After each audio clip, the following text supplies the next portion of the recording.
Olá, pessoal, sejam todos muito bem-vindos outra vez à página Espíritas no Ar, no qual estamos estudando o livro O Consolador, de Emmanuel, pelo Espírito de Emmanuel, psicografado por Chico Xavier.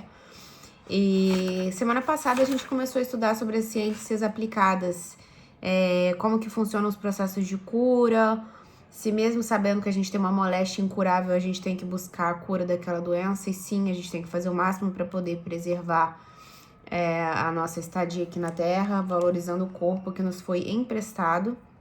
E nós paramos na questão 97. Hoje nós vamos da 98 até a 105. Ainda não vamos terminar esse capítulo, porque eu achei ele muito extenso e interessante para a gente comentar sobre o processo de eutanásia, sobre o processo de cura, mas de maneira mais espaçada, ao invés de ler todas as questões aqui e ficar uma live gigantesca. Então, essa é a parte 2, né, das ciências aplicadas. E bora lá ver o que a questão 98 nos diz. Nos processos de cura, como deveremos compreender o passe? Assim como a transfusão de sangue representa uma renovação das forças físicas, o passe é uma transfusão de energias psíquicas, com a diferença de que os recursos orgânicos são retirados de um reservatório limitado e os elementos psíquicos o são do reservatório ilimitado das forças espirituais. Nós sabemos que o passe faz parte da doutrina espírita. Se você não conhece muito sobre as casas espíritas, mas geralmente a gente tem as reuniões, né, abertas ao público sobre determinado assunto à luz da doutrina espírita. E ao final você senta numa sala, geralmente está escura ou com uma luz ambiente para poder relaxar os sentidos. Nós temos os passistas, que seriam as pessoas que transmitem as forças espirituais com a imposição das mãos, fazendo um scanner do seu corpo, trazendo boas energias, boas vibrações, ou seja, é a troca de energia, né, entre o mundo espiritual através de um passista e a pessoa ali que está sendo recebida, né, no caso, o agente. Então tá aí, são forças ilimitadas do mundo espiritual. E não é uma prática que se requer estudo, né, formação do passista, tem toda a preparação ambiente, a preparação do passista. Geralmente ele veio de uma reunião mediúnica, da qual ele já teve interação já com o mundo espiritual, tem cada uma as suas funções ali dentro da casa. Então, tá aí, é um processo de cura do espírito, né? Como deve ser recebido e dado o passe? O passe poderá obedecer à fórmula que forneça maior porcentagem de confiança, não só a quem o dá, como a quem o recebe. Devemos esclarecer, todavia, que o passe é uma transmissão de uma força psíquica e espiritual, dispensando qualquer contato físico na sua aplicação. E a gente sabe que é a imposição das mãos, né? Geralmente não há o toque, mas aqui tá falando que dispensa o toque. A chamada benzedura, entre aspas, conhecidas nos meios populares, será uma modalidade do passe? As chamadas benzeduras são comuns no ambiente popular, sempre que empregadas na caridade. São expressões humildes do passe regenerador, vulgarizado nas instituições espíritas de socorro e assistência. Jesus nos deu a primeira lição nesse sentido, impondo as mãos divinas sobre os enfermos e sofredores, no que foi seguido pelos apóstolos do cristianismo primitivo. Toda boa dádiva e dom perfeito vem do alto, entre aspas, dizia o apóstolo na profundeza de suas explanações. A prática do bem pode assumir as fórmulas mais diferentes. Sua essência, porém, é sempre a mesma diante do Senhor, que é a caridade, né? Então, se você vai em um centro diferente, você tem as benzeduras, as rezadeiras, o uso de ervas aromáticas, os defumadores, enfim. Se empregado na caridade, completamente válido, né? Toda boa dádiva e dom perfeito vem do alto. 101, essa eu até deixei um comentário aqui, né? Por que não será permitida às entidades espirituais a revelação dos processos de cura da hanseníase, né, do câncer e etc? Então, por que não nos é revelado a cura de certas enfermidades? Antes de qualquer consideração, devemos examinar a lei das provações e a necessidade de sua execução plena. Na própria natureza da Terra e na organização de fluidos inerentes ao planeta, residem todos esses recursos, até hoje empreendido pelas ciências dos homens. Jesus curava os rancenianos com a simples imposição de suas mãos divinas. A gente não é Jesus, né? Então a gente precisa da medicina. O plano espiritual não pode quebrar o ritmo das leis do esforço próprio, como a direção de uma escola não pode decifrar os problemas relativos à evolução de seus discípulos. Além de tudo, a doença incurável traz consigo profundos benefícios. Que seria das criaturas terrestres sem as moléstias dolorosas que lhes apodrecem a vaidade?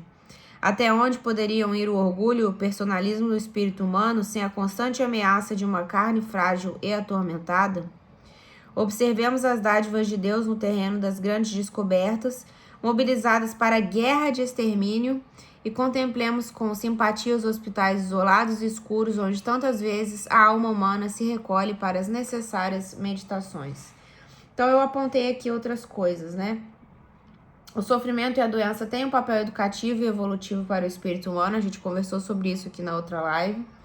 Por isso, não seria permitido construir atalhos, né, nesse processo com soluções fáceis vindas do plano espiritual. Então, passamos por essas provações, são as provas e expiações, mas também provações, porque o professor ele não faz a prova para o aluno, né? Por mais que ele adore o aluno, ele não vai fazer a prova para o aluno, é merecimento do aluno. E dito aqui que o conhecimento já existe na natureza, nós é que precisamos encontrá-lo através do nosso mérito próprio, estava escrito aqui. E na organização de fluidos inerentes ao planeta residem todos esses recursos, né? Jesus curava com facilidade porque era perfeito, obviamente, e a dor e a doença têm as suas funções. E aqui no final ele fala, né, que a gente ainda tá num estágio da Terra que o uso do conhecimento, infelizmente, ainda é mobilizado para as guerras de extermínio, né? Então, não seria tão ruim passar por uma provação, né, que nos testa a nossa fé, a nossa crença em Deus, a nossa crença na espiritualidade, sabendo que ainda assim há pessoas, né, há dirigentes que usam os bens, as dádivas do alto para o mal, né? Então, acho que a gente aceite e se resigne. E tem vários estudos de pessoas que têm alguma moléstia, né, mais debilitativa, por exemplo, o câncer, e se elas começam a pensar positivo, aquilo ali interfere diretamente no tratamento. Então, vamos mudar a nossa perspectiva, porque a gente sabe que a gente tem que ainda ser ameaçado com as doenças e com a morte, porque a gente vive desenfreado, né? Então, é um freio pra gente viver no presente, cuidar do nosso corpo, da nossa alimentação, da nossa saúde, porque a ameaça não é a melhor arma, né? Mas é o que funciona até agora. E não é a ameaça do mundo espiritual. É a ameaça do nosso próprio corpo estar vulnerável, né? Porque a gente tem um corpo físico que tem o seu início, meio e fim, né? Nascer, morrer, reproduzir... Não, nascer, crescer, reproduzir e morrer. E nos outros mundos, a gente tem na própria literatura espírita que os corpos, eles duram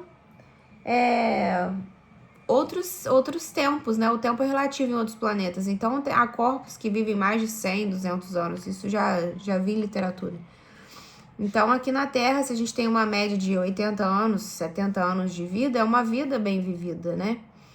Então, que a gente aproveite de maneira boa, né, esse tempo aqui. Essa pergunta eu achei muito interessante, 102. Podem os espíritos amigos atuar sobre a flora microbiana nas moléstias incuráveis, atenuando os sofrimentos da criatura? As entidades amigas podem diminuir a intensidade da dor das doenças incuráveis, bem como afastá-la completamente. É do nosso merecimento. É tudo moral, gente.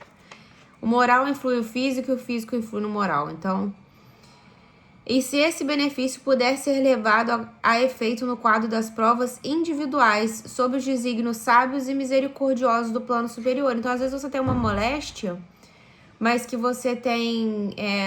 você está fazendo bem aqui na Terra, então você tem um chamado bônus hora. Então, os espíritos, eles atenuam esse seu tempo de vida, né?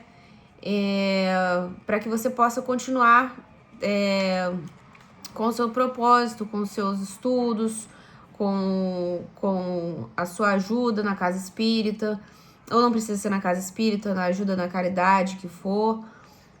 Então, se você faz o bem está olhando por você. Então, fala aqui, ó, ele pode diminuir a intensidade da dor e afastá-la completamente, se for do seu mérito. 103. No tratamento ministrado pelos espíritos amigos, a água fluidificada para um doente terá o mesmo efeito em outro enfermo? A água pode ser fluidificada de modo geral em benefício de todos.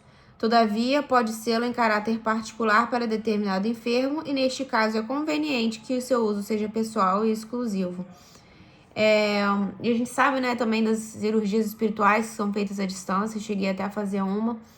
E aí eles instruíram a ter a água fluida, a deixar pelo menos um restinho e ir enchendo a garrafa e tomando ao longo da semana. E aquela era a minha garrafa exclusiva.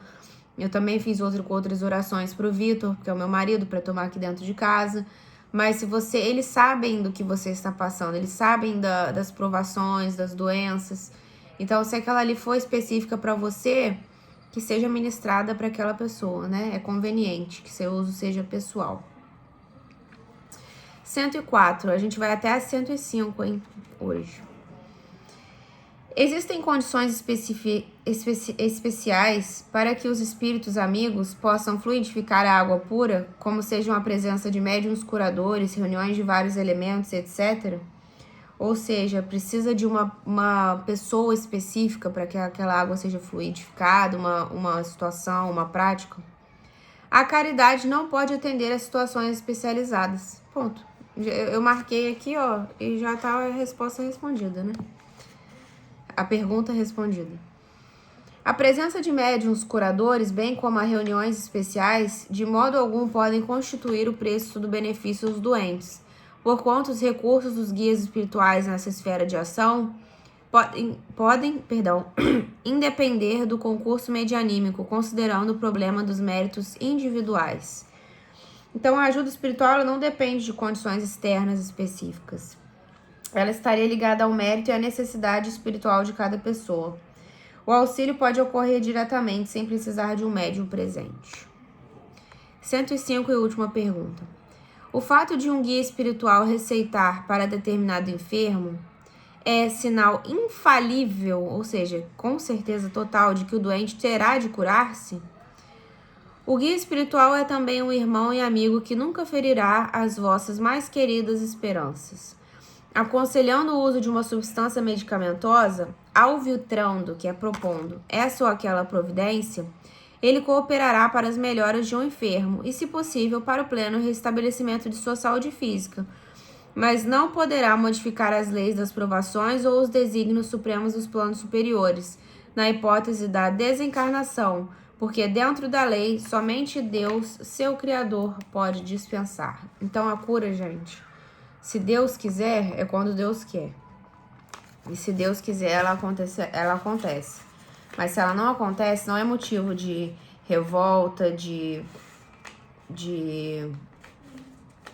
enfim, indignação. A gente tem que entender que as doenças fazem parte do nosso processo evolutivo. Que é difícil, né, enxergar como uma bênção do alto, mas todas as coisas têm o seu propósito de ser. Então, enfim, essas aqui já são anotações das próximas lives. Então, é isso, gente. Estamos aqui, estamos juntos, estamos passando por provações diferentes, mas todos nessa jornada que é a vida. E que saibamos agradecer, que saibamos olhar o céu lá fora, que tá muito bonito aqui em Barcelona, o céu de primavera. E é isso. Aproveitar o tempo que estamos aqui juntos. Agradecendo a Deus pelas bênçãos que temos recebido, pelas pessoas que estão nas nossas vidas, pelas curas que temos encontrado sem perceber, né, sem nos dar conta, de todas as bênçãos que temos, né, no nosso trabalho, dos nossos familiares que ainda estão conosco neste plano e aqueles que já se foram. E desejo para vocês uma ótima semana. Essa live chegou um pouco atrasada especificamente porque também estou na busca de problemas a serem resolvidos materialmente falando, mas Jesus nos ajuda sempre, Ele é o nosso caminho, a nossa verdade, a nossa vida. Beijo para todos, fiquem com Deus.